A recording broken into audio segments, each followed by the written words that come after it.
Yeah, it's been a great time. I think every year has always had something special. So when I was involved with the juniors, we really wanted to make it good quality experience for the juniors, and we focused on developing coaches, and we had this motto on the board then, and now we still have it in our club board, is that basically once you join the board or a committee, you're there for life. And if you want to resign, then you have to find a succession planner, a person to succeed you. And recently we've just had a board member say that she'd like to resign because of life's just so complex and busy for her. I said, well, I'll let you take a sabbatical and to the end of the year, and then at the AGM you can decide whether or not you can spend some time back with us on the board. So basically, I think what we've evolved in the club, but also in the committees and the boards, that it's a family, and we're all committed to the club, and we want the club and the members to enjoy themselves, and we want them to really do well and reach their full potential.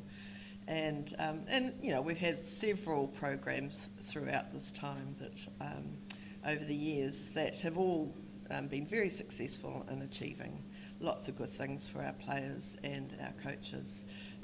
So that's a great story, but at the heart of it is we do want to be a community and a family, and I think COVID's shown us that over the last few years, that what's important is how we look after each other in that community and enjoy playing hockey and make the most of each week, because we just don't know if we're going to get another game of hockey. And I think our club has been strengthened throughout COVID. I know that sounds a bit strange, but we haven't lost players and we haven't lost teams. As a result, we've supported each other and actually developed programs to bring people back. So this year we had a return to hockey for women that haven't played since either they left school or started having kids or whatever. And we provided some sessions for them to come and have a go. And we had enough turn up that then they wanted to trial for our Div 3 team. And they're all playing and they're all thoroughly enjoying themselves. They're improving each week. They've got 2 goals. But the important thing is we're looking at ways to help people come either back to hockey or stay in hockey. And look, I've just enjoyed it so much as both, not just as a president and involved with the admin, as a parent of my 3 sons. They've all been involved at different levels in club and in Auckland hockey and at rep level. And they've just made amazing friends throughout, and we've seen them come through. So that's what I enjoy as well, is seeing our Prem men and women are actually players that have played for the club for years, come through from juniors, been rep players together, and some now have become black sticks. So that's pretty exciting. Isn't it? John, your any funny stories from those early days that you'd like to share? Some funny, some not so funny. There's one, you alluded to it, Manoj. We were having a committee meeting in my bedroom, and there was this scrambling outside the window, and I thought, oh gosh, what on earth is that?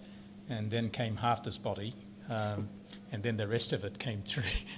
That was my brother. He'd been out that night and couldn't get in through the door, and he decided to, and he couldn't get into his bedroom window, so he got in through mine. So he became a guest to the meeting. And now he's a live member. No, he's a live member. But I do also want to make do a shout out for Paul, because one of the challenges about any club that starts up is a sense of unity, cohesiveness, and the things that bind us together. And whilst he was away on his OE for about 3 years in the middle of that early period, the very startup was key. We used to, I could remember the phone number of every single player in the club, because I'd ring them up every Friday just to make sure that they were going to turn up. And Paul had the social connection, and in fact we got renowned as a club that had a really good social thing going on. So people would come simply to be part of that social network. And it was really enjoyable. So that's just one story, but Paul's influence was quite significant on the social side in knitting the fabric of the members of the club together. And, you know, good relationships mean a solid foundation for whatever it is, that decision, when it's a difficult one, to be made. And we had some difficult decisions at times. And one of those, which springs from this to another story, is Albertians Club at one stage wanted to amalgamate with us.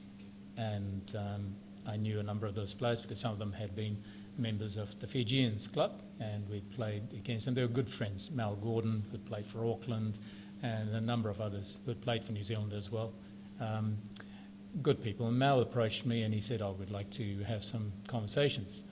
And we did have a meeting about that, and finally, having chatted with our own club members, we said we wanted to stay as Howick Pakuranga.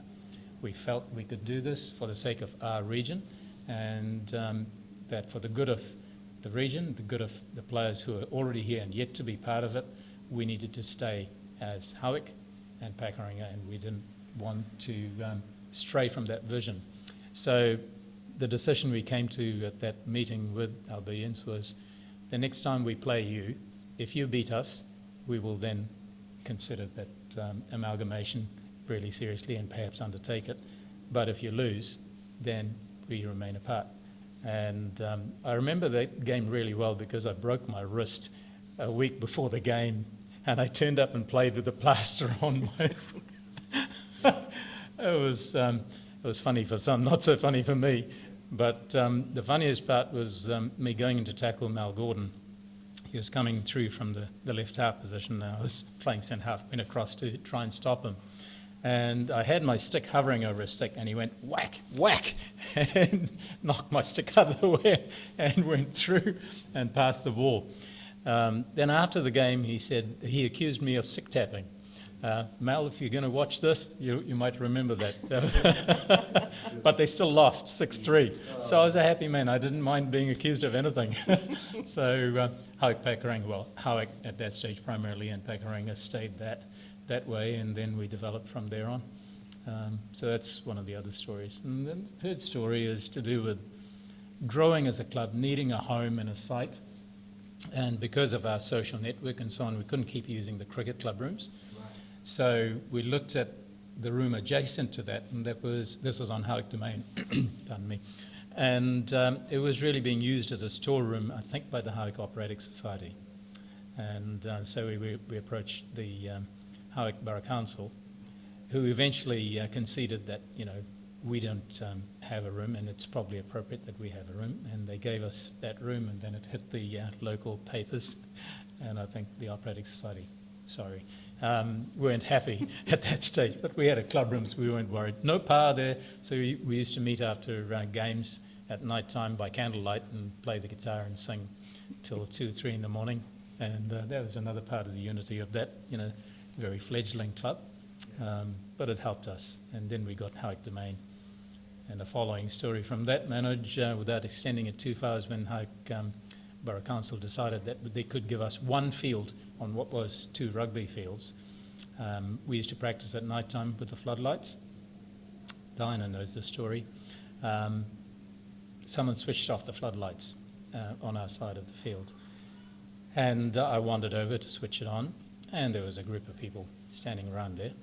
I just pushed the button, turned the thingy for the timer, and then walked away again. The lights came on, and then no sooner than I turned my back than the lights were switched off again.